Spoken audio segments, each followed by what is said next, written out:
नमस्कार, मुद्दे की बात में आप सभी का बहुत बहुत स्वागत है। चुनावी मौसम चल रहा है, लगातार हम चुनाव पर चर्चा कर रहे हैं। कौन सी पार्टी ने क्या कुछ किया है, कितना विकास किया है, इस पर लगातार हमारी वार्ता जारी है। मुद्दे की इस खास बातचीत में पिछले 3 दिन से लगातार, चाहे वर्तमान सरकार रही हो, चाहे विपक्ष की पार्टियां रही हों, लगातार हम उनको अपने स्टूडियो में बुलाकर उनकी जो उपलब्धियां हैं उनको भी देख रहे हैं। साथ ही आने वाले विधानसभा 2022 में किन मुद्दों पर अपनी अपनी पार्टियां सरकारें बनाएंगी, क्या कुछ तैयारियां कर रही हैं, उस पर हम खास बातचीत उनके लगातार पार्टियों के वरिष्ठ नेताओं से कर रहे हैं। तो आज आपको बता दें कि बहुजन पार्टी के द्वारा आज एक बहुजन समाज पार्टी की एक खास वार्ता है, जिसमें लगातार कई वरिष्ठ नेता हमारे साथ मौजूद हैं। सीधे उनसे पूछेंगे, जानेंगे।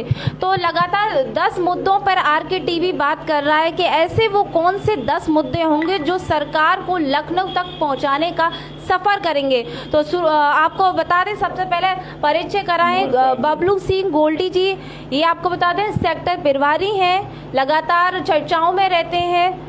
वहीं आपको बता दें स्वराज जीवन जिला संगठन मंत्री हैं। साबिर कुरैशी जिला कोषाध्यक्ष हैं।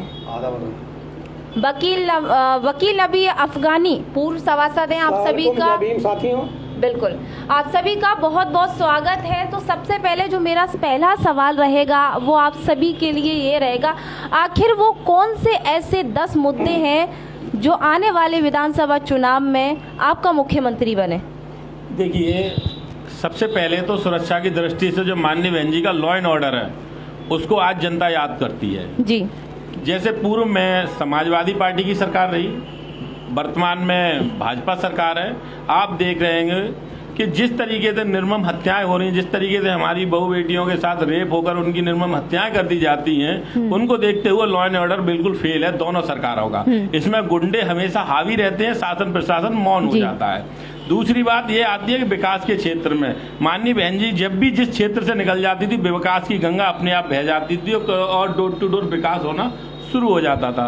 नंबर 2, जिस तरीके से आपने देखा हो कोविड-19 जैसी महामारी को देखते हुए जिस तरीके से अराजकता रही, डॉक्टरों ने अपनी मनमानी की, जिस तरीके से शासन प्रशासन ने अपनी दबंगई, अपनी निर्भरता के कारण किसी की सुनी नहीं, ये माननीय बहन जी के शासन काल में देखने को नहीं मिलता है। अगर बहन जी को ये पता चलता है तो पूरे स्टाफ बर्खास्त किए जाते हैं, उनको घर बैठाने का कार्य करती हैं। नंबर 4, आप ये देखेंगे कि बहन जी द्वारा जो ऐसी मतलब योजना की जिसमें अम्बेडकर ग्राम विकास योजना, जैसे कि बेटियों के लिए सुकन्या योजना, जैसे कि मान लीजिए वृद्धों के लिए पेंशन योजना, तो ऐसी तमाम बहन जी की योजना थी जिनको देखते हुए आप देखती रहेंगी, हम हर मानव जाति के व्यक्ति को बहन जी ने एक ओहदा, एक स्थान देने का काम किया था। जैसे 5 पे आते हैं, जैसे माननीय बहन जी ने देखा कि बड़े बड़े गुंडे जिनके भूमाफिया हैं, जिन लोगों को गरीबों की अनैतिक रूप से भूमियों को हड़प कर उन पर अनैतिक कब्जा किए होते हैं, बहन जी उनको जेल जाने का रास्ता और गरीबों को जिनकी भूमियों को दिलाने का रास्ता साफ करती थी बहन जी, जिन पर शासन प्रशासन अलर्ट रहता था। नंबर 7 पर आते हैं हम।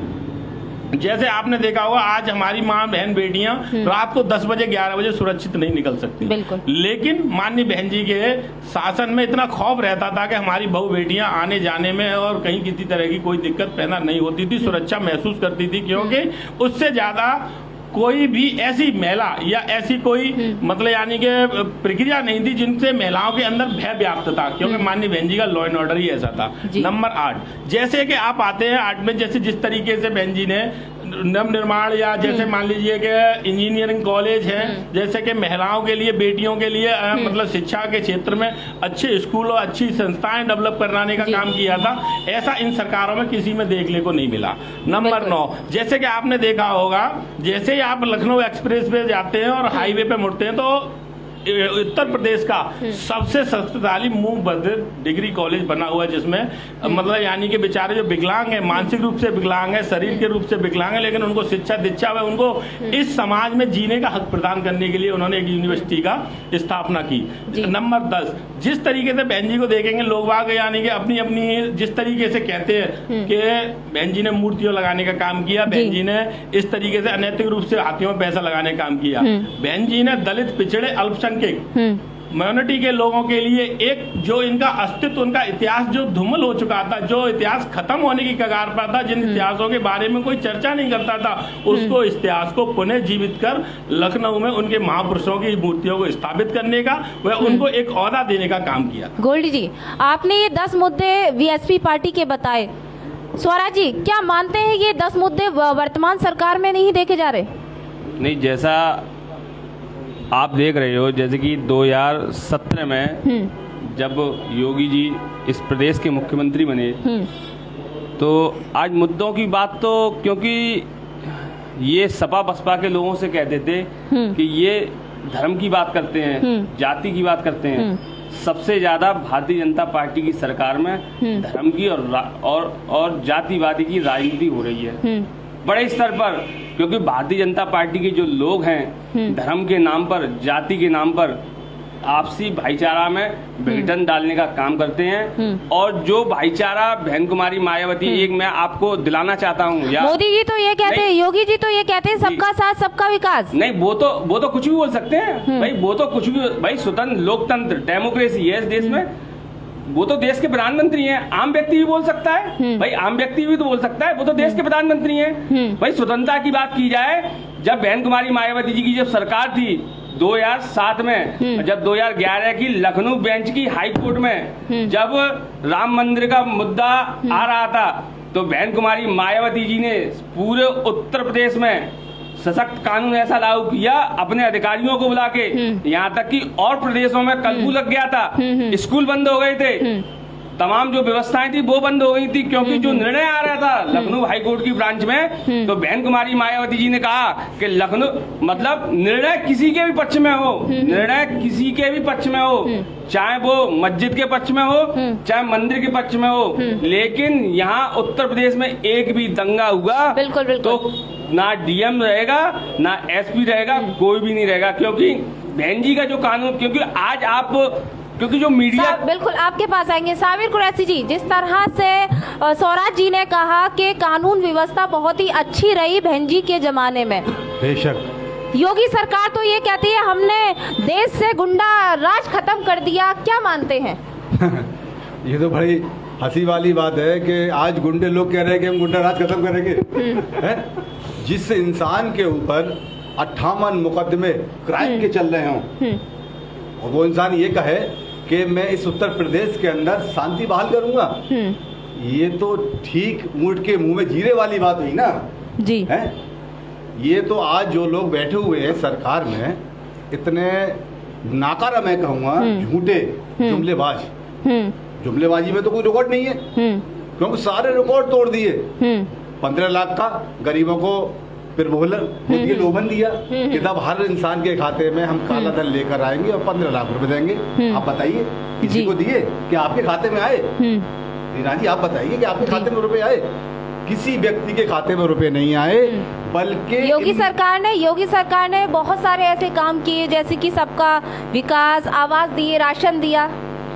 देखिए जो काम हमारी सरकार ने, बहुजन समाज पार्टी की सरकार ने जो काम किया है, मैं बताता हूँ आपको। बहुजन समाज पार्टी की नीतियां सर्वजन हिताय, सर्वजन सुखाय के आधार, सर्वजन हिताय पर आधारित हैं। इसका मतलब है सर्व समाज की हिस्सेदारी सर्व जनों के बीच में। इसके तहत मान्यवर काशीराम साहब योजना, बड़ी योजना, इस पूरे उत्तर प्रदेश के अंदर बगैर भेदभाव के, चाहे हिंदू हो, चाहे मुस्लिम हो, चाहे सिख हो, चाहे ईसाई हो, चाहे किसी धर्म का हो, किसी भी जात का व्यक्ति हो, गरीब व्यक्ति को उसके आधार पर उसको उसका हक दिया गया। इस पूरे प्रदेश के अंदर लाखों आवाज दिए गए। आज ये लोग जो धांधलेबाजी चला रहे हैं 2.5 लाख रुपए के नाम पर, आधे पैसे खुद खा जाते हैं, आधे पैसे तो ये लोग खुद खाते हैं। जैसा कि विकास की बात की साबिर जी ने हमें बताया, लेकिन भाजपा सरकार तो ये कहती है कि 70 साल से विकास किसी भी पार्टी ने नहीं किया, विकास सिर्फ हम कर रहे हैं। कितना सहमत है इस पर? सबसे पहली बात तो भारतीय जनता पार्टी के नेताओं से और भाजपा सरकार से पूछना चाहता हूँ का देश में विकास नहीं था तो एम्स के पिताजी लेकर के आए थे, जिसमें जब उनका घुटना टूटता है माननीय पूर्व प्रधानमंत्री जी का अटल बिहारी वाजपेयी का, तो एम्स में आकर ऑपरेशन करवाते हैं। उनका कोई नेता का बीमार पड़ता है पहले एम्स में पहुंचते हैं। देखिए ये भारतीय जनता पार्टी की भाई ने बताया कि जुम्मेवारी सरकार है। मैं सबसे पहले आपको बताना चाहता हूँ कि हमारी बहन जी माननीय बहन जी 4 बार मुख्यमंत्री बनी। एक बार पूर्व मुख्यमंत्री सरकार आई 2007 में। जब 2007 में सरकार बनी तो जनता ने बहन ऐसा क्या कारण रहा जो अब कई समय से लंबे समय से बीएसपी नहीं है? नहीं होता है, कभी कभी परिस्थितियां नहीं होती जिसके आधार पर सरकार। आज जनता ने 2012 में मौका दिया समाज पार्टी को, तो समाज पार्टी ने क्या करके दिखाया सब जानते हैं। मुजफ्फरनगर का सबसे बड़ा दंगा जो हिंदू मुस्लिम के बीच दंगा कराया था वो किसी से छुपा नहीं है। और हम दूर के आते हैं फिरोजाबाद का कोटला मोहल्ला कब्रिस्तान जो हमारे शहर का है, वो समाज पार्टी की सरकार में उस पर कब्जा करा कर जबरदस्ती टंकी बनाई गई। मुस्लिम समाज का विरोध करा लेकिन उनके पीछे मुकदमा लगाए गए। उसमें साबिर कुरैशी में साहब बैठे और दोस्त थे, मेरी पूरी बात होती है 2 मिनट होती है। तो समाज पार्टी सरकार सब जानते हैं कि किन की सरकार थी, वो उनका तो सीधा नारा था कि जो जमीन खाली है वो जमीन हमारी है। ये समाज सरकार उनका उसी सरकार के आधार पे माननीय मुलायम सिंह जब मुख्यमंत्री थे तब उन्होंने कहा था कि हर यादव को करोड़ों में देखना चाहता हूँ, क्योंकि वो तो सबसे खाली यादवों सरकार बनाई है। वो जो भूल गए कि सरकार कोई एक समाज नहीं बनाता, सब समाज मिलता है सरकार बनती है। तो उसी आधार पर उन्होंने जमीनों कब्जे करवाए, लोगों को लूटा करवाई। हमारी पार्टी सरकार को खुला हुआ है, जो हम जितना बड़ा गुंडा वो हमारी पार्टी का सबसे बड़ा। बिल्कुल आपके पास आएंगे। गोल्डी जी, जिस तरह से स्वास्थ्य की बात की अफगानी जी ने, क्या आप मानते हैं डेंगू काल में अगर सरकारों ने विकास किया था तो फिर डेंगू काल में, कोरोना काल में लोगों की मौतें हुई, इसकी जिम्मेदार कौन है? देखिए, जो वर्तमान सरकार है जिसके द्वारा मैं पहले भी कह चुका हूँ कि इतनी अनियमितताएं रही, इतना उन लोगों द्वारा राजता रही, उनके जो शासन प्रशासन जो भी उनके अधिकारीगण थे वो इतने मूक बधिर बने रहे कि लोगों की निर्मम हत्याएं होती रही और उन्होंने कहीं भी कोई ध्यान नहीं दिया। अगर पैसा आया तो कागजों में आया, बंदर बांट किया। जैसे मैं अगर हाल ही में गाँव जिस जगह हम लोग बिलोंग करते हैं, फिरोजाबाद जिले में बैठे हैं, निवास करते हैं, मैंने समय समय पर हॉस्पिटलों में लॉकडाउन के टाइम पर जाकर देखा तो वहाँ एक ही चीज देखने को मिली, कहीं ऑक्सीजन नहीं है, कहीं बैठने के लिए बेड नहीं है, कहीं व्यवस्थाएं नहीं है, कहीं डॉक्टर नहीं है। वही स्थिति अभी हाल ही में देख रहे हैं आप। डेंगू की जो बीमारी चल रही है वो भी एक महामारी का रूप ले चुकी है हमारे यहाँ, जिसमें निर्मम बच्चियों की हत्याएं हो रही हैं, बच्चे एक्सपायर हो रहे हैं, उनके लिए दवाई नहीं है, उनके लिए किसी तरह की कोई व्यवस्था नहीं, बेड तक नहीं है। क्या इसको विकास कहेंगे आप? ये बिल्कुल इनकी ये मान लीजिए कि बिल्कुल असफलता है।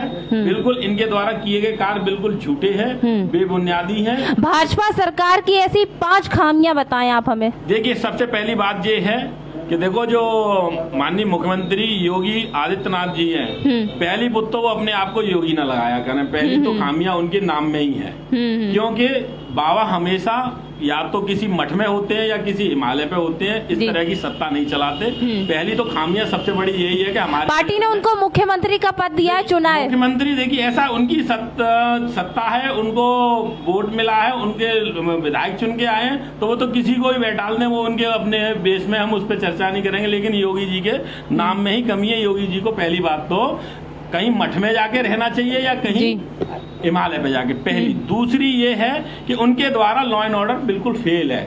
अधिकारी अपने मनमानी कर रहे हैं। आप जाइए, इन 5 सालों में जो इंचार्ज, थाना इंचार्ज है, वो इतना डेवलप हो गया कि 7 पीढ़ी उसकी बिगड़ेगी नहीं। ये उनकी पहली का। दूसरी बात ये रही कि लेकिन योगी जी तो लगातार ये बयानबाजी करते हैं, ये कथन कहते हैं कि हमारे राज्य में पुलिस प्रशासन बहुत ही नियमानुसार कार्य कर रही है, डिसिप्लिन वाले कार्य कर रही है। गरीब लोगों को पूछिए, 2022 में आपको रिजल्ट आ जाएगा, योगी जी कहाँ दिखाई देंगे वो तो जनता बताएगी। क्या रिजल्ट आएगा गोल्डी जी? क्या रिजल्ट आएगा? बिल्कुल जीरो पर सरकार हम बनाएंगे। वर्तमान सरकार तो ये दावे, वर्तमान सरकार जो भी दावे कर रही है, क्योंकि सावन के अंधे को हरा दिखाई देता है और कुछ नहीं, तो वो तो अभी सत्ता में, तो उनको तो ये लगता है कि आजीवन हम ही रहेंगे। ये अपने दिमाग से भ्रमता निकाल दें। गोल्डी जी, अगर हम बात करें फिरोजाबाद की, तो 5 विधानसभाओं में भी भारतीय जनता पार्टी का कब्जा है। ऐसे में आपको क्या लगता है कि आपके विधायक बनेंगे? सत्ता एक वो चाबी है, मानवर काशीराम साहब कहते थे कि सत्ता एक वो चाबी है जिससे सारे ताले खुलते हैं। चाहे उससे आप जंग लगे हुए ताले खोलिए या सुचारू रूप से चले हुए ताले खोलिए। तो उन्होंने सारे गुंडई और दबंगी के बल पर, आपने देखा होगा अभी जिला पंचायत के चुनाव हुए, उसमें लोगों को बंधक सड़क बनाकर 2-2, 3-3 बार उनको हराकर अपने लोगों को जिताकर उन्होंने दबंगे के चलते जिस व्यक्ति के 3 जिला पंचायत सदस्य जीते हों और समाजवादी पार्टी के 11-12 जीते हों, बसपा के 6-7 जीते हों, उसके बाद में फिर भी भाजपा का अगर अध्यक्ष बनता है, इससे बड़ी गुंडई, इससे बड़ी आप मानते हैं आने वाले विधानसभा चुनाव में प्रशासन भी वही होगा, अधिकारी भी वही होंगे? क्या लगता है निस्बत? देखिए, प्रशासन मौका देके बदलता है, ये मान लेना। जब योगी ठंडे पड़ जाएंगे तो प्रशासन को भी लगा के बहन जी आने वाली है तो वो तुरंत गिरगिट की तरह रंग बदल देंगे। जो शासन प्रशासन में अधिकारी हमको बैठने या हमको सम्मान देने का काम नहीं करते, वो दूर से जय भीम करने का काम करेंगे। मैडम, ये आप देख लेना, आप 4 महीने बाद देख लेना, चुनाव है 6 महीने बाद, 4 महीने बाद उनके रंग बदल जाएंगे, क्योंकि वो माननीय बहन जी को आता हुए देखते हुए वो गिरगिट की तरह उनको भी मतलब जगह चाहिए, उनको भी मतलब यानी कि अपनी नौकरी करनी है। तो मैं तो देखो शासन प्रशासन को बदलते हुए टाइम नहीं लगता, वो 2 मिनट में बदल जाएंगे। जैसा कि आपकी पार्टी बहन जी की पार्टी है और कहीं ना कहीं महिलाओं की अगर बात की जाए तो महिलाएं जब बहन जी की पार्टी थी तो अपने आप को बहुत सुरक्षित महसूस समझती थी, लेकिन बलात्कार जैसी घटनाएं तो उस समय भी देखने को मिली थी। क्या कारण था? नहीं, मैं पहले एक बात आपको बताना चाहता हूँ। 14 अप्रैल सन 1984 को बहुजन समाज पार्टी की स्थापना हुई और 3 जून 1995 को बहन कुमारी मायावती जी इस भारत के सबसे बड़े प्रदेश उत्तर प्रदेश की पहली बार मुख्यमंत्री बनी। पहली बार जब मुख्यमंत्री बनी तो शायद मेरा इतना अनुभव है कि जब बहन जी की सरकार होती है, और शायद मैंने आकलन भी किया है, ऐसी बात नहीं है, क्योंकि आज जब हाथरस जैसी हमारी बहन मनीषा वाल्मीकि जब उसके साथ हत्या होती है, उसके साथ बलात्कार होता है, तमाम ऐसी घटनाएं होती हैं उसके साथ, पूरा भारत के मीडिया के साथ साथ राजनीतिक पार्टियों के लोग वहां जाते हैं। आपने तो देखा था वहां, भाई आप तो इलेक्ट्रॉनिक मीडिया से, सोशल मीडिया से आपने भी देखा था कि वहां जो मीडिया के लोग थे, नेशनल मीडिया के जो लोग थे, उनको जाने नहीं दिया गया। तो आपकी सरकार ने महिला की सुरक्षा के लिए क्या किया है? महिला की सुरक्षा के लिए बहन कुमारी मायावती जब सरकार थी तो महिलाओं की सुरक्षा के लिए बहन जी ने विशेष रूप से उनको आरक्षण दिया था, विशेष रूप से महिलाओं को आरक्षण दिया था। और दूसरी बात, महिलाओं के लिए हर विभाग में, हर डिपार्टमेंट में और कहीं भी जो जैसे कि आज आप देख रहे हो, जैसे आप थाने में जाते हो, थाने में जो डेस्क लगी है महिलाओं के लिए, वो बहन कुमारी मायावती जी की देन है आज जो लगी हुई है थानों में, क्योंकि बहन जी ने बहुत सारी ऐसी व्यवस्थाएं दी थी महिलाओं के लिए, बहुत सारी व्यवस्था। मैं गिनाऊं तो शायद है मुझे सुबह से लेकर शाम तक हो जाएगी। बिल्कुल गोल्डी जी, जिस तरह से हम देखें कि एक कुछ समय पहले एक कांड हुआ था, गेस्ट हाउस कांड, वो क्या कांड था? देखिए, ऐसा है, गैस जो भी आपने बताया, जो कांड बताया था, वो तो देखिए अशोभनीय था और गलत लोग कहीं भी, देखिए सच क्या था वो तो देखिए बड़े स्तर की बात है। ना तो मैं उस संज्ञान में था, ना मुझे उस वगैरह जारी है। आप लोग जैसे ही बोलते हो तो मैंने सुना है कि ऐसी कोई अनियमितता हुई थी, जिसके लिए माननीय बहन जी ने मुकदमा पंजीकृत कराया था, लोगों ने माफी मांगी थी। तो हमारी माननीय बहन जी एक देवी का रूप है, उन्होंने उनको दैत्यों को इस बात पर क्षमा कर दिया था कि गलती किसी से भी हो सकती है, उन्होंने उनकी गलती को मानते हुए माफ कर दिया। गोल्डी जी, एक सबसे अहम सवाल ये है कि वर्तमान सरकार के जो विल आए हैं कहीं ना कहीं वो किसानों के हित में नहीं है, इसीलिए आज कई लंबे समय से किसान धरने पर बैठे हैं। क्या सरकार बड़ी है या किसान बड़े हैं या विल बड़े हैं? देखिए, ये दबंग एक तरीके से मतलब हिटलर शाही सरकार है, जो 11 माह से हमारे किसान बॉर्डर पर धरना दे रहे हैं, जिनको समय समय पर बेचारों को मृत्यु कारित हुई है, जिनके लोगों के साथ अन्याय हो रहा है, उनके परिवार भुखमरी के गार पे हैं। हमारा इंडिया कहता है किसान हमारा देवता है, अन्नदाता है। उन दाताओं के साथ इन निकम्मी सरकार को दया तक नहीं आ रही है। अभी आपने देखा होगा एक मंत्री लखीमपुर खीरी में, मैडम मेरी बात पूरी हो जाएगी, अभी आपने देखा होगा लखीमपुर खीरी में एक दबंग नेता के लड़के, बिगड़े लड़के ने गाड़ियां छड़ा दी, निर्मम हत्याएं कर दी। इससे बड़ी दबंगी उसके चूतक व्यक्ति है, उसके लिए मीडिया को डिवाइड करने के लिए दूसरा मुद्दा उठा देते हैं, उस पर कोई कानूनी कार्रवाई नहीं होती है। इससे ज्यादा हिटलर शाही सरकार हम किसको कहें, इससे बड़ी निकम्मी सरकार किससे कहें, जो कि इस समय पर आकर हमारा अन्नदाता दुखी है। 11 माह से बॉर्डर पर न्याय के लिए बैठा है, लेकिन इन पर चू तक नहीं रेंग रही है।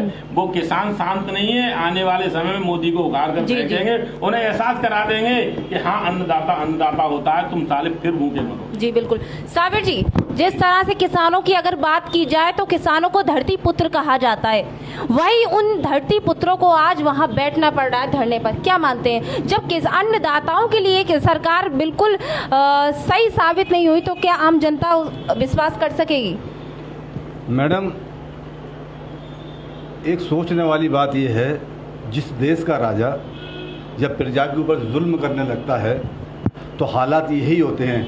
ये किसान इस भारत का अन्नदाता है जी। अगर ये किसान नहीं होता तो आज अनाज नहीं होता, हमारा भूखे होते। आज किसानों की दुर्दशा क्या है, आज की तारीख में, आज की तारीख तक जिस दिन से आंदोलन हुआ है, कैजुअलिटी कितनी हुई है, कितनी मौतें हो चुकी हैं। आज 889 लोग, आज तक मैं आपको और रिकॉर्ड बता रहा हूँ, और रिकॉर्ड 889 लोग किसान, बेगुनाह किसान, इस जालिम, इस हत्यारी सरकार ने उनकी जानों को ले लिया। इनके दोषी यही हैं। इन पर तो मैं ये कहना चाहता हूँ, इस सरकार पर तो महाअभियोग चलना चाहिए, क्योंकि ये लोग अन्नदाताओं के खुले दुश्मन हैं। एमएसपी के नाम पर, जब एक बात बताइए, मैं आपको कोई चीज देना चाहता हूँ और आप उससे मना कर रही हैं कि ऐसा मुझे नहीं चाहिए है, तो भाई मैं जबरदस्ती किस तरह से दे सकता हूँ? आप किसानों को अपने आप उनसे बात कर कर आप उनको समझाइए।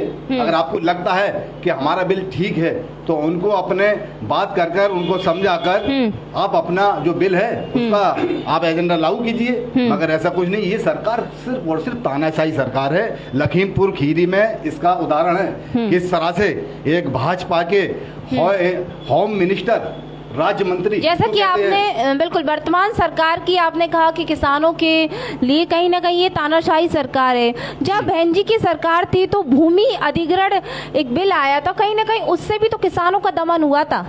नहीं, भूमि अधिग्रहण जो बिल आया था, जो आप कहना चाह रही है, मैं आपको बता दूं, आगरा से लेकर और नोएडा तक जो रोड बना था, आप उस चीज की बात कर रही हैं। हर किसान को एक उचित मुआवजा दिया गया था, यानी कि जिसकी जो कीमत थी उस कीमत से ज़्यादा दिया था। बहन जी ने किसी को निराश नहीं किया, वाजिब दाम दिए गए, सबने खुशी खुशी उसको अपनी जगह को दिया, ताकि इस देश में, इस प्रदेश में उन्नति के रास्ते खुल सके। आज उसी एक्सप्रेस वे की वजह से आज ये लोग, भाजपा के लोग, सपा के लोग, आज हमारी नकल करते हैं। आज हमारी बहुजन समाज पार्टी की नकल ये लोग करते हैं। जिस तरह का एक्सप्रेस वे हमारी बहन जी ने दिया, हमारी नेता बहन कुमारी मायावती जी ने दिया अपने शासन काल में, 2007 से लेकर 2012 का जो शासन काल था, हमारी बहन जी ने इतने काम किए, किसी सरकार ने नहीं किए। मैं आपको एग्जांपल बताता हूँ, उत्तर प्रदेश सरकार में जो आप कह रही है कन्याओं की बात अभी आपने मेरे भाई से करी, मैं आपको बता दूं, कक्षा 1 से लेकर और कक्षा 12 तक जो वजीफा देने का काम बच्चों को किया, वो बहन कुमारी मायावती ने अपने शासनकाल में किया। और उर्दू, अरबी, फारसी मदरसा बोर्ड का जो उन्होंने स्कूल दिया, जिसकी लागत आप चली आइए नदवा के अंदर अरबों रुपए की इसकी कीमत है, किसने दिया? बहन कुमारी मायावती जी ने दिया।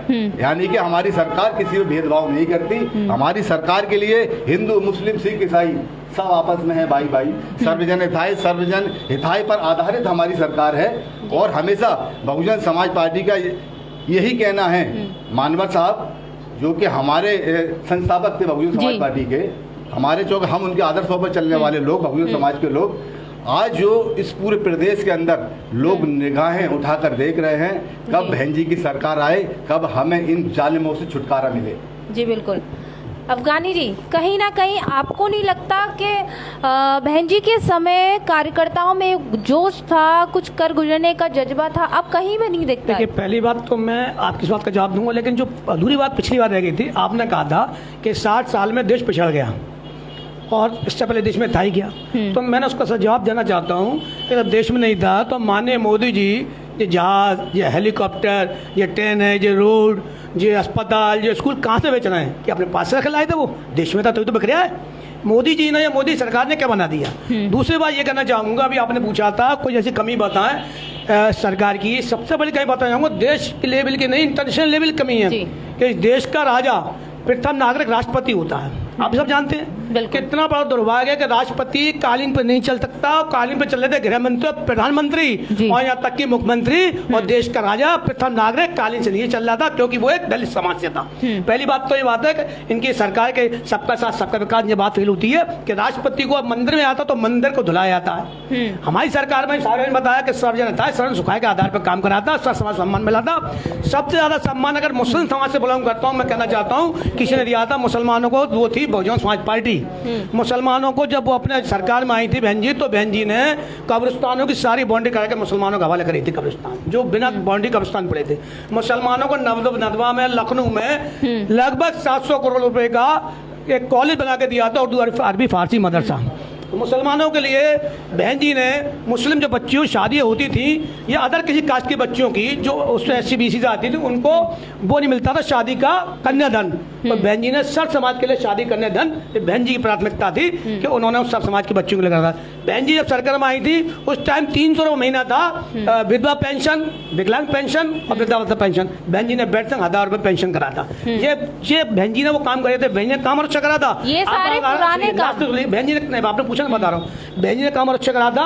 1000 फुट की जगह में आप 3 मंजिल मकान बनाते हैं तो उस पर कोई नक्शा पास नहीं होगा। नक्शे का जो बात बोझ किस पर पड़ता था? गरीब आदमी पे। गरीब आदमी छोटी सी जगह में मकान बनाता है, अगर 3 मंजिल का नक्शा का पास कराने में उसके कितने पैसे जाएंगे तो मंजिल के पूरी नहीं कर पाएगा। तो बहन जी ने गरीबों के बहुत काम करी थी। आप बताइए, आपको पूछना चाहते हैं। जी बिल्कुल, मेरा सवाल ये था कि आखिर कार्यकर्ताओं में जोश क्यों नहीं है? जोश है। आपने कभी देखा है हाथी समय पे चिंगाड़ेगा? 2022 में जहाँ चिंगाड़ना हाथी को लखनऊ में चिंगाड़ेगा, उसका समय आएगा। बहुजन समाज पार्टी तैयारियां है, क्या तैयारी कर रहे हैं? बहुजन समाज पार्टी सब जानते हैं, बहुजन समाज पार्टी तैयारी, बहुजन समाज पार्टी ने कभी कोई ऐसा नहीं, बहुजन समाज पार्टी ने कभी कोई ऐसा काम नहीं करा है कि रोड पर उद्यम मचाए, आम पब्लिक को परेशानी हो। बहुजन समाज पार्टी का एक टारगेट है कि अपने बैठ कर मीटिंग करती है, सब लोगों को समझाते हैं अच्छा शासन। जो बहन जी जैसा, अगर बहन जी का हेलीकॉप्टर ऊपर से निकलता था तो नीचे बैठा जिलाधिकारी सतर्क हो जाता था, पास के इलाके का सतर्क हो जाता था, मैंने बहन जी कहीं सुना हमारे क्षेत्र में रुक जाए, इसलिए वहाँ पर अपना व्यवस्था सुचारू हो जाती थी। जी बिल्कुल। गोल्डी जी, पार्टी के द्वारा मतलब उम्मीदवारों की कुछ स्थिति क्या है अभी फिलहाल? देखिए, हमारे सारे जो भी हैं 403 सीटों पर उम्मीदवार बहन जी से समय समय पर मिल रहे हैं। जैसे ही माननीय बहन जी की आदेश होगा विधिवत उनकी घोषणा की जाएगी और हमारे पास सारे उम्मीदवार हर सीट पे हैं और बहुत ही जल्दी माननीय बहन जी का आदेश होगा और सारे कार्यकर्ता अपने कार्य के लिए लगेंगे, क्योंकि हमारी जो पार्टी का लोगो है वो है चुनाव चिन्ह हाथी। हाथी जितना विशाल है उतना ही सहनशीलता वो है, शांति का प्रतीक है।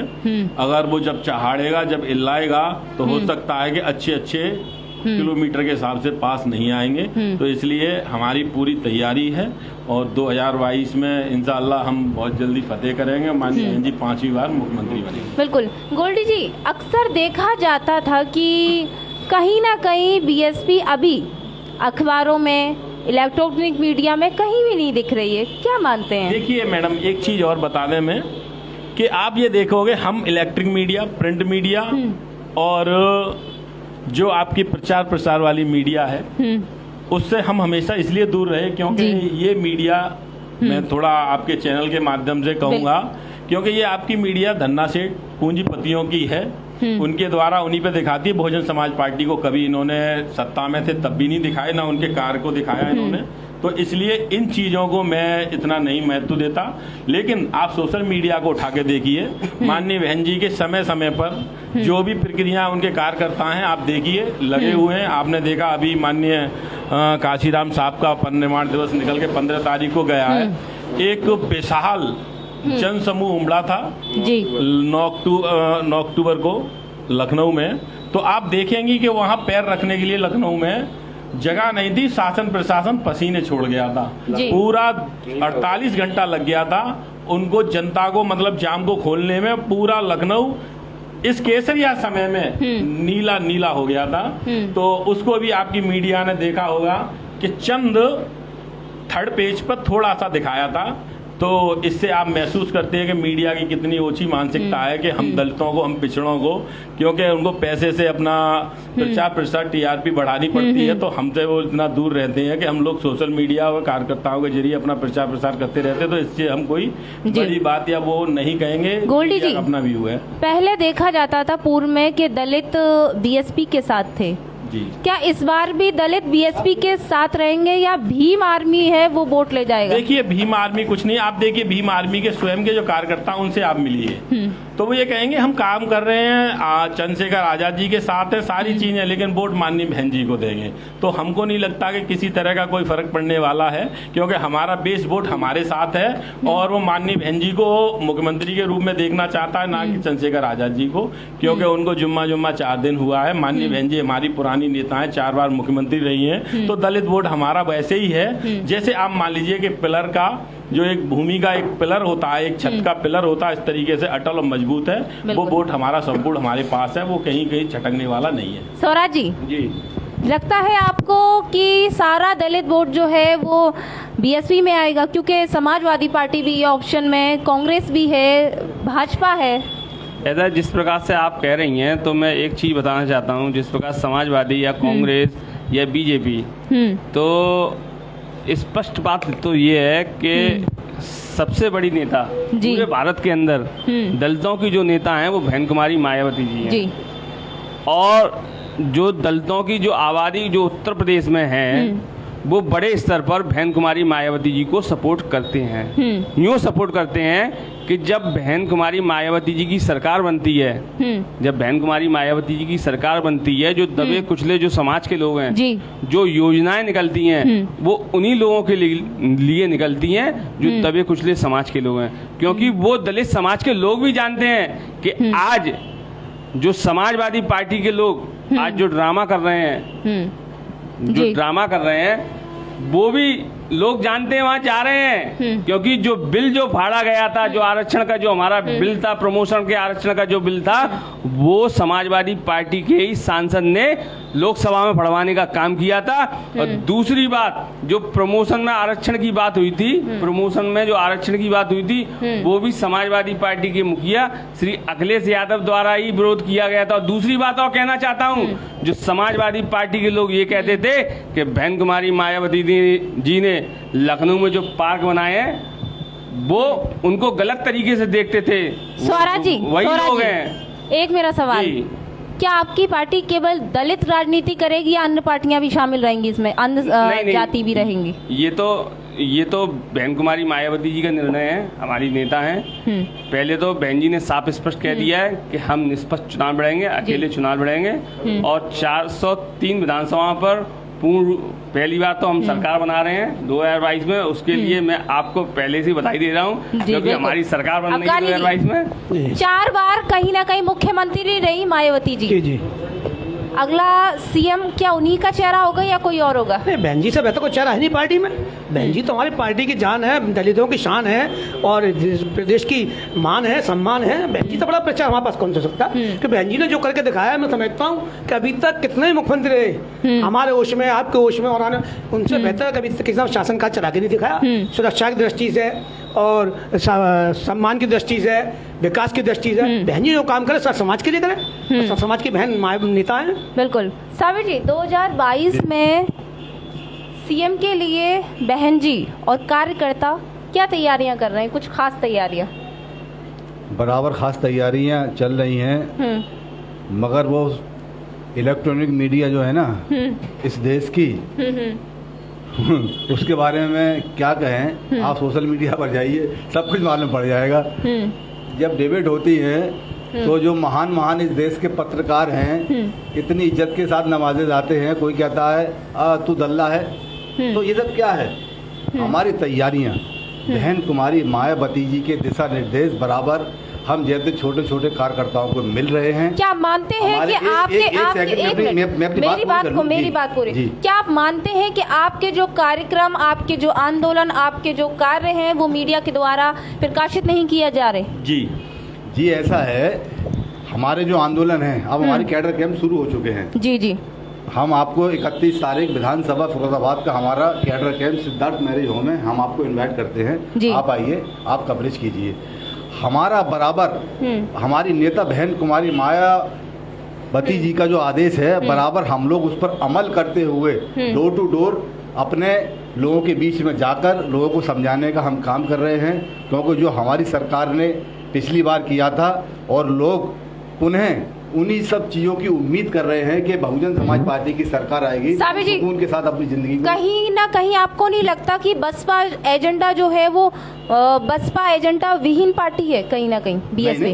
या कैसे कह सकती हैं? असल में क्या है, सवाल है नहीं, ऐसा है, बहुजन समाज पार्टी मैनिफेस्टो में यकीन नहीं रखती। बहुजन समाज पार्टी सिर्फ अपने काम करने में यकीन रखती है। अब समाजवादी पार्टी ने पिछली बार ये अपने मैनिफेस्टो में जो उन्होंने कहा था कि हम मुसलमानों को 18% का आरक्षण देंगे, क्या दिया? मुसलमानों को लॉलीपॉप पकड़ा दिया है। समाजवादी पार्टी कहती कुछ है, मुसलमानों के साथ छल और कपट के अलावा समाजवादी पार्टी ने कुछ किया नहीं है। आपकी सरकार आती है तो क्या मुस्लिम लड़कियों के लिए किस तरह से शिक्षा के स्तर पर क्या कार्य होंगे? देखिए, हमारी सरकार जब आएगी, बहन जी सिर्फ मुस्लिम के लिए नहीं, बहन जी सर समाज की बेटियों काम करती है। बहन जी का संदेश साफ है, बिल्कुल कहता हूँ सर समाए यार देता है, सर सुखा है।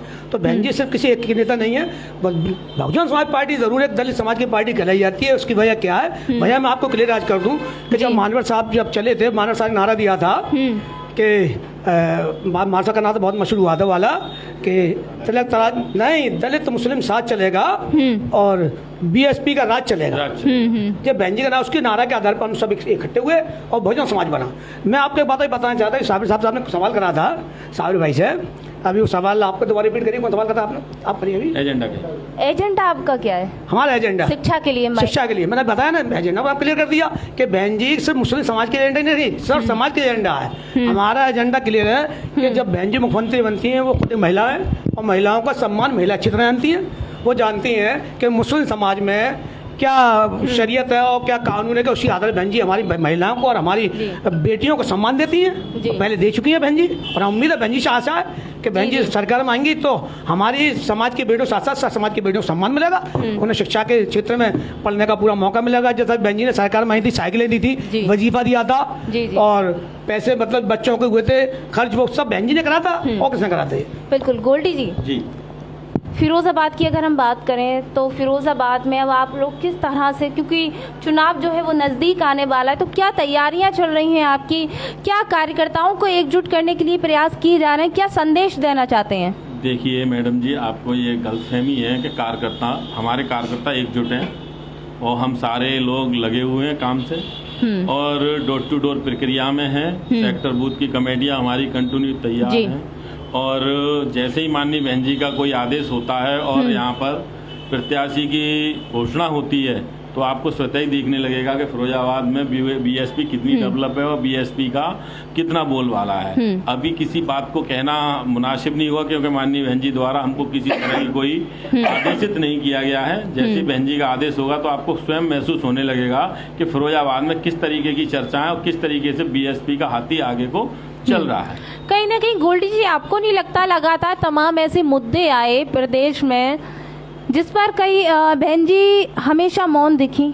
देखिए, मैंने पहले ही कहा, माननीय काशीराम साहब ने जब पार्टी की स्थापना की तो उन्होंने पहले ही कहा था कि हम लोग आंदोलन धरना प्रदर्शन करने वाले नहीं है, क्योंकि हमारे लोग काफ़ी गरीब व असहाय लोग हैं जिन पर झूठे मुकदमे लगाकर वर्तमान सरकार जेल भेजने का काम करेगी। आर्थिक रूप से हम कमज़ोर हैं, हमें और कमज़ोर होने का काम करेगा। तो बहन जी हमेशा इसलिए शांत रहती हैं कि उनके कार्यकर्ता कहीं जोश में होश ना खो दें और किसी ऐसे धरना प्रदर्शन को करें जिसमें वर्तमान सरकार अनैतिक रूप से जेल भेजकर फर्जी मुकदमे लगाने का काम करे, जिससे हम आर्थिक रूप से कमजोर है। इसलिए बहन जी समय समय पर चुप रहकर अपने कार्यकर्ताओं को समझाती हैं और माननीय काशीराम साहब के मूवमेंट को आगे बढ़ाते हुए समय पर ये दिशा निर्देशित करती रहती हैं कि जब 2022 का चुनाव आएगा तो एक एक वोट को डालकर हम ये निर्णय करेंगे कि बहन जी शांत थी तो क्यों शांत थी और आज स्थिति क्या है वो हम 2022 में। गोल्डी जी, जिस तरह से अफगानी जी ने कहा कि बहन, एक नारा था जो नारा मैं आपको बता दूं, तिलक तराजू और तलवार इन पर मारो चप्पल चार,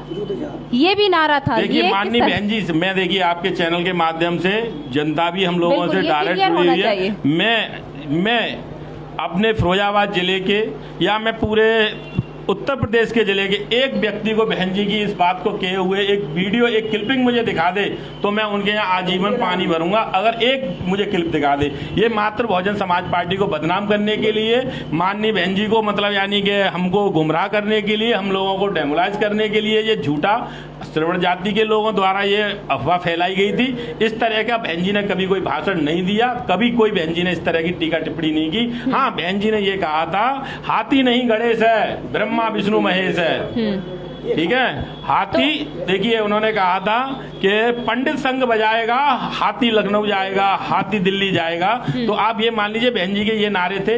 इस तरीके की बेबुनियादी बातें मुझे शोभा नहीं देती, अच्छी नहीं है। अक्सर ऐसी बातें आती हैं गोल्डी जी के बसपा पैसे लेकर टिकट देती है, ये कहाँ तक सही है? देखिए सबसे बड़ी बात यह है कि किसी ने एक क्लिपिंग बहन जी द्वारा या किसी को वो दिखा दी हो कि बहन जी ने पैसे लिए हो, टिकट दी हो। ऐसी कौन सी पार्टी है? बीजेपी को देखिए, हाल ही में यहाँ की टिकट बिकी तो पैसे लेकर बिकी। अन्य जो पार्टियां, लेकिन ऐसा बहन जी को तो बदनाम करने के लिए समय समय पर श्रवण जाति के लोग, अन्य पार्टी के लोग, अन्य लोग इस तरीके से समय समय पर बदनाम करते रहते हैं कि पैसे लेकर। ईमानदारी की बात है, बहुजन समाज पार्टी एक संगठित पार्टी है, फ्री ऑफ कॉस्ट चुनाव लड़ाने का काम करती है। ज्यादातर सुन लीजिए मैडम, ज्यादातर कार्यकर्ताओं को चुनाव लड़ाकर उन्हें आगे बढ़ाने का काम करती है। अभी आप देखेंगे बहन जी ने अभी एक हमारे बहुत ही छोटे कार्यकर्ता को राज्यसभा भेजने का काम किया, जो कि एक सिंगल व्यक्ति थे। तो बहन जी के यहाँ पैसे का कोई महत्व नहीं है, वो हमारी देवी है। समय समय पर लोगों के ऊपर इस तरीके के उपकार करती रहती है। लोग हमें बलगलाने और हमको झूठा कहने का काम करते हैं हम पार्टियों से। मैं अभी कह रहा था, अभी आपने कहा कि बसपा पैसे लेकर के टिकट देती है, ये तो बसपा पे सब जानते हैं, इलेक्शन लगाया था। लेकिन मैं पूछना चाहता हूँ, समाजवादी पार्टी जब टिकट देती है तो 40-40 हज़ार रुपया पर कैंडिडेट से लेती है, और प्रदेश में 403 जो आवेदक होते हैं उनसे लेती है। 403 सीटें, हर विधानसभा से कितने आवेदक जाते होंगे? कभी आपने उसको गुणत लगाया, भाग लगाया, कितना लगती है? आप बसपा पे इलेक्शन नहीं, आप आपको जोड़िए। मैं कहना मतलब ये है कि करोड़ों अरबों रुपया खुद समाजवादी पार्टी पहुंच जाता है, उसका कभी आप लोगों ने जोर शोर नहीं करा। रही इसकी बात, दूसरी बात, भारतीय जनता पार्टी कम नहीं है। आज जो भारतीय जनता पार्टी सारे जिलों में, सारे प्रदेशों में और सारे विधानसभाओं में अपना कार्यालय बना रही है, कभी पूछा पैसा कहाँ से आ रहा है? जो कार्यालय ऐसी बना रखे हैं उसने अपने जिला कार्यालय, आपको सवाल तो करना चाहिए। बसपा पर इलेक्शन लगता रहा जी। बसपा में बहन जी के अलावा, मायावती के अलावा ऐसा कौन सा बड़ा दूसरा चेहरा रहेगा या है? देखिए अभी आपने देखा होगा हमारे मतलब यानी कि प्रदेश राष्ट्रीय महासचिव सतीश चंद्र मिश्रा जी, वो हमारा बड़ा चेहरा है। उन्होंने अभी देखा होगा आपने, अभी भाजपा की बुनियादें हिला दी थी, उनकी नीमों को हिला दिया था ब्राह्मण सम्मेलन करके। यानी भाजपा ये सोचने पर महसूस हो गई थी कि हम कैसे सतीश चंद्र मिश्रा जी को रोके। उन्होंने कई जगह उनके प्रोग्रामों को स्थगित करने का, उन पर मतलब अन्य लोगों को, अराजक तत्वों को, लोगों को भेजकर रोकने का काम किया था। तो उनको भी ये भाजपा वालों को एहसास हो गया है कि अब हाथी उनके बदले रोकने वाला नहीं है। हाथी तो लखनऊ अपनी 2022 में गद्दी बनाएगा, बैठेगा। और ब्राह्मण, सुनो मेरी बात सुन लो, और ब्राह्मणों को हम सम्मान पहले भी देते आए थे, अब भी देते हैं। हमारे सतीश चंद्र मिश्रा जी निरंतर लगे हुए हैं। 2022 में हमको एक ब्राह्मण वोट मिलेगा और हम आगे चल के ब्राह्मणों के साथ मिलकर इस सत्ता को हासिल करेंगे। बिल्कुल, कई मुद्दों पर हमारी चर्चा हुई। मेरा आखिरी सभी से सवाल रहेगा, समय ज्यादा नहीं है, ऐसे वो 10 मुद्दे कौन से होंगे आने वाले चुनाव में हाथी लखनऊ तक पहुंचेगा, लखनऊ की सैर करेगा? स्वराज जी। ऐसे 10 मुद्दे तो हमारे आप नोट करती जाओ पहले तो। ठीक है, मैं आपको बता, नंबर 1 लॉ एंड ऑर्डर, सशक्त कानून। नंबर 2 जो महिलाएं हैं, महिलाओं को आर्थिक रूप से, शैक्षिक रूप से, हर रूप से मजबूत किया जाएगा। नंबर 3 जो गरीब बेअसहाय लोग हैं उनको, उनकी जो भूमिगत जो जमीन पर कब्जे किए गए हैं उनके कब्जों को मुक्त किया जाएगा। नंबर 4 इस देश में बाबा के सहयोग से जो माफिया यहाँ विराजमान हो चुके हैं, उन माफियाओं को या तो प्रदेश छोड़ के भागना पड़ेगा या जेल में जाना पड़ेगा। नंबर 6 इस देश में इस प्रदेश में जिस प्रकार से लखनऊ नोएडा एक्सप्रेसवे जी और लखनऊ में जो सौंदर्यीकरण हुआ है जी बहन कुमारी मायावती जी के शासनकाल में, उस प्रकार से इस भारतीय जनता पार्टी अपने आप को डिजिटल इंडिया और स्मार्ट सिटी का जो धोखा दे रही है लोगों के बीच में, वो स्मार्ट सिटी बनाने का काम किया जाएगा। नंबर 7 लिखिए मैडम जी। नंबर 7 ये है कि इस देश में, इस प्रदेश में जो हमारे अल्पसंख्यक समाज के लोग हैं जी, जो दबे कुचले जो समाज के लोग हैं, जिनको शिक्षा की पूर्ण रूप से व्यवस्था की जाएगी। जो बहन कुमारी मायावती जी ने अपने पहले जो 2007 की सरकार थी, उस सरकार में मानवर कांसीराम साहब विश्वविद्यालय के जो नोएडा में, तथागत गौतम बुद्ध विश्वविद्यालय जो नोएडा के अंदर जो तमाम विश्वविद्यालय खोले, वो विश्वविद्यालय खोलने का पुनः दोबारा काम किया जाएगा जी। नंबर 8 लिखिए मैडम। नंबर 8 ये है कि जब बहन कुमारी मायावती की जब सरकार 2022 में आएगी जी, तो ये समझ लेना इस प्रदेश में वो माहौल होगा जो दबे कुचले जो समाज के लोग हैं, दबे कुचलों के साथ साथ जो अपर कास्ट में भी जो दबे कुचले समाज के लोग हैं, इन्होंने तो 2.5 लाख रुपए की योजना देकर उस 2.5 लाख रुपए की योजना में भी जो लोग वहाँ दे रहे हैं, वहाँ रिश्वत लेने का काम किया जा रहा है। लेकिन बहन कुमारी मायावती जी ने मानवर श्री कांसीराम साहब योजना के तहत लोगों को 2 कमरे, लैट्रिन, बाथरूम और किचन देने का काम किया। ऐसी योजना दोबारा चालू की जाएंगी। और नंबर 10 हमारा ये है, जो समाजवादी पार्टी की सरकार जैसी बनी, उस सरकार ने हमारी जितनी भी योजना चल रही थी, उन योजनाओं को बंद करके अपनी योजनाओं को नाम दिया था, वो दोबारा से योजनाएं लागू की जाएंगी। जी बिल्कुल। गोल्डी जी देखिए मैम, सबसे पहले तो हमारा लॉ एंड ऑर्डर सशक्त है ये जी। अगर देखा जाए तो उत्तर प्रदेश में 2 पार्टियां डेवलप करती हैं और केंद्र में भी 2 पार्टियां डेवलप करती हैं, एक बीजेपी और दूसरे नंबर हम। पहले आप ये देखेंगे, हिंदुत्व की बात करके लोगों को गुमराह करने का, उनको आपसी में बढ़ाने का काम करती है भाजपा, और दबे कुचले और मतलब शोषित पीड़ित लोगों को न्याय दिलाने का काम करती है बहुजन समाज पार्टी। इससे बड़ा कोई एजेंडा, इससे बड़ा कोई राजनीतिक प्लेटफॉर्म नहीं होगा कि बहुजन समाज पार्टी में हर जाति, हर विशेष, हर दबे कुचले व्यक्ति को सम्मान वह उसको अपने मतलब यानी कि जीने का अधिकार मिलता है। भाजपा द्वारा दबे कुचले लोगों पर अपने हिंदुत्व के नाम पर उनको दबाने, उनको अनैतिक रूप से सताने व उन्हें पीड़ित करने का कार्य किया जाता है, और बहुजन समाज पार्टी उसका विरोध करते हुए उनको पुनः उठाने व उनको समाज में जीने व उनको सम्मान देने का काम करती है। इससे बड़ा एजेंडा आप ये देखिए हिंदुस्तान में कोई हो नहीं सकता। दूसरी बात आती है माननीय बहन जी के लॉ एंड ऑर्डर की। लॉ एंड ऑर्डर में आप ये देखेंगे कि जिस तरीके से कोविड-19 में अनियमितताएं हुई, जिस तरीके से शासन प्रशासन ने लोगों को ठगने का, उन लोगों के साथ बेईमानी करने का काम किया, उससे लोगों को निजात मिलेगी। लोगों को जो झूठी अफवाहें फैला करके 15 लाख रुपए खाते में आएंगे, हो सकता है कि माननीय बहन जी का एजेंडे में ये चीज हो कि लोगों को विधवा पेंशन के रूप में से किसान वृद्धा पेंशन, आपके वृद्धा पेंशन, विधवा पेंशन और सुकन्या योजना के तहत उन लोगों को समय समय पर उनको लाभ देने का। स्वास्थ्य पे अगर आपकी पार्टी आती है तो स्वास्थ्य पे क्या करेगी? पर आप ये देखिए 15 लाख रुपए तक का फ्री इलाज कराने का बहुजन समाज पार्टी वादा करती है कि फ्री इलाज कराने के लिए 15 लाख रुपए तक का किसी भी सरकारी हॉस्पिटल में उनसे कोई पैसा नहीं लिया जाएगा, उनका निःशुल्क इलाज कराया जाएगा और गरीबों को ससम्मान बेड मुहैया कराए जाएंगे। उनको जिस तरीके से वर्तमान सरकार द्वारा ऑक्सीजन की प्रक्रिया को उन्होंने रोक दिया, अनैतिक रूप से लोगों की हत्या कर दी, उसको सुचारू रूप से किया जाएगा। बड़े बड़े इकाइयों के रूप में ऑक्सीजन प्लांटों को स्थापित करने का, जबकि बहन जी ने अपनी सरकार में पूर्व में भी ये काम करने का कार्य किया था। ऑक्सीजन प्लांट जो बहन जी द्वारा लगाए गए थे, जिनको भाजपा द्वारा बंद करा दिया गया था, उनको ढोंग करते हुए उन्हें पुनः चालू किया गया, लेकिन वो चालू नहीं किए गए। उनके ऊपर अनैतिक रूप से पैसे दबाकर उनको शोषित करने का काम किया गया था। माननीय बहन जी का बहुत बड़ा एजेंडा है, जब हम सत्ता में आएंगे तो आप भी कहेंगी हाँ बहन जी का जो शासन है, दोबारा किसी को मौका नहीं देंगी माननीय बहन जी के कोई दोबारा इस उत्तर प्रदेश में पनप सके, और एक छत्र राज माननीय बहन जी का रहेगा। 2022 में इंशाल्लाह हमारी सरकार बनेगी, तब हम आपको अपनी उपलब्धियां गिनाएंगे कि किस तरीके से हम सत्ता चलाते हैं। पहले भी 4 बार हम सत्ता चलाकर इन लोगों को मुंह तोड़ जवाब दे चुके हैं, इस बार भी सत्ता चलाकर इनको ये इनकी कमियों को गिना देंगे कि आप लोगों ने जनता के साथ कितना कितना शोषित पीड़ित तो परेशान किया है, उनके साथ इलाज के नाम पर ठगी, आपके CMS वगैरह ये लोग प्रिंसिपल वगैरह है, इन लोगों ने जनता पर कितना बोझ डालते हुए उन्होंने ठगने का काम किया है, मकान तक बिचवा दिए, इनके बच्चे तक इनके भुखमरी के कगार पर ला दिए गए। इन सबको एक एक करके बहन जी न्याय दिलवाएंगी और इन लोगों को दंडित करने का काम करेंगी। साबिर जी, जी आपकी पार्टी केवल मूर्तियां लगवाएगी या धरातल पर विकास कराएगी?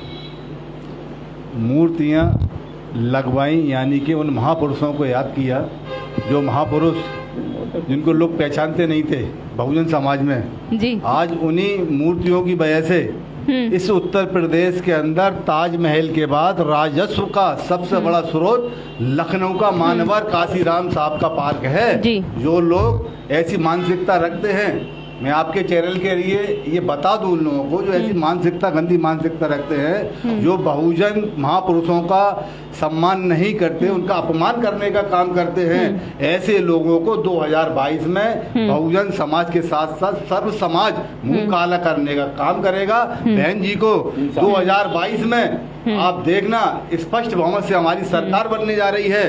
आज लोग याद करते हैं। मेरा सवाल साबिर जी, मेरा सवाल सिर्फ ये है, आपकी पार्टी के द्वारा जो धनराशि गरीबों के लिए, विकास के लिए, उनके योजनाओं के लिए लगाई जाएगी या वो धनराशि केवल मूर्तियों के लिए खर्च की जाएगी? दोबारा तो ये चीज नहीं दोहराई जाएगी। आपका सवाल बहुत अच्छा है। माननीय बहन जी ने ये स्पष्ट कर दिया है, जो मेरा पार्कों का काम था लखनऊ का पूर्ण रूप से हो चुका है। बहुजन जो हमारे महापुरुष थे उनका सम्मान पूर्ण रूप से मैं कर चुकी हूँ। अब 2022 की सरकार भी मेरी बनेगी, मैं पूरी तरह से स्वास्थ्य पर, शिक्षा पर मैं पूरा मेरा फोकस रहेगा। आप मानते हैं क्या मूर्ति लगवाना संवैधानिक काम है? बिल्कुल। अपने किसी महापुरुष को याद करना, आप बताइए कि संविधान में क्या लिखा हुआ है कि संवैधानिक काम नहीं है? नहीं, हाथी जिस तरह से हाथी की मूर्ति लगवाई करती, हाथी कोई संवैधानिक? अरे हाथी तो मैडम महापुरुषों की पहचान है, हाथी नहीं गणेश है, ब्रह्मा विष्णु महेश है। आप कैसी बात कर रही हैं? ये तो भाजपा के लोग ऐसी पूरी अफवाह उड़ाते हैं। अरे हाथी तो हमारा सम्माननीय है। हाथी वैसे कोई साबिर जी हाथी कोई महापुरुष नहीं है। देखिए हाथी गणेश जी हैं। एक मिनट, हाथी को देखिए तो शंकर जी के पुत्र जो आज हिंदू धर्म में सबसे पहले पूछे जाते हैं वो भी स्वरूप हाथी का है। तो इसलिए हमारे यहाँ तो देव तुल्य हैं और हम देवताओं की तरह उन्हें मानते हैं। हाथी हमारे लिए एक भगवान का रूप है और उन्हीं को हम मानते हुए पूजते हैं, जिससे उनका शरीर विशाल है, उसी तरीके से हमारे सहन करने की और हमारे कार्य करने की भी क्षमता विशाल है। जी बिल्कुल। आपके क्या कुछ खास मुद्दे रहेंगे और क्या मैसेज रहेगा कार्यकर्ताओं के लिए? अभी आपने पूछा था हमारे साथियों से कि 10 मुद्दे बताएं जिस पर सरकार बनेगी। पहली बात मैं आपको बता दूं कि 10 मुद्दे छोड़िए, हम अनोखे मुद्दे आज जो मौजूदा सरकार चल रही है उसने खुद दे दिए हैं। इस देश का किसान परेशान, फौज मतलब नौजवान परेशान, सैनिक परेशान, व्यापारी परेशान। और जिस देश का सैनिक, किसान और व्यापार ये परेशान होते हैं तो इस देश की सरकार है कभी नहीं चल पाती, क्योंकि सरकार बनाने में सबसे बड़ा योगदान व्यापारी का और किसान का होता है। 2007 की सरकार में लोगों ने देख लिया कैसी तरह सरकार चली और 2007 की सरकार बहनी सरकार चला के दिखा दी। 2012 सरकार में समाजवादी पार्टी की सरकार चला, ये भी देखा। और 2017 सरकार कैसी चल रही है जो अब जाने वाली है ये भी लोग देख चुके हैं। फिरोजाबाद की जनता को क्या सौगात मिलेगी अगर हाथी लखनऊ तक की सैर करेगा? देखिए फिरोजाबाद की जनता को सबसे पहली बहन जी सौगात दे चुकी थी। जमुना अभी वर्तमान में आपको बताता हूँ कि फिरोजाबाद की सरकार में जब सरकार बनेगी हमारी फिरोजाबाद में विकास की गंगा बहेगी। जो जगह जगह आपको जो ऊपर गलियाँ, खरंजे, गड्ढे, सड़क सब बनेंगे। दूसरी बात यह है कि फिरोजाबाद से हो सकता है फिरोजाबाद में और यहाँ पे कोई एम्स की एक शाखा खुल जाए जिससे हमें दिल्ली नहीं जाना पड़े, यही उचित इलाज मिल जाए स्वास्थ्य के आधार पर। बिल्कुल, आप सभी का बहुत बहुत धन्यवाद। तो ये आपने देखा कि बसपा के कई कार्यकर्ताओं और वरिष्ठ नेताओं के साथ एक खास बातचीत थी जिसमें सीधे मुद्दों पे कई बात की और आने वाले विधानसभा 2022 में किन मुद्दों पे बीएसपी पार्टी चुनाव जीतेगी, हाथी किस तरह से सफर करेगा लखनऊ तक, पुनः सीएम के चेहरे पर मायावती बहन जी आएंगी, तो ये सभी को देखने वाली बात है। अगला मुद्दा किसका होगा ये आप तय करेंगे। तो इसी तरह की अपडेट देखने के लिए देखते रहें, इसी तरह से ज़्यादा शेयर करें, अपनी प्रतिक्रिया हमें लगातार देते रहें। तो दीजिए इजाज़त, नमस्कार।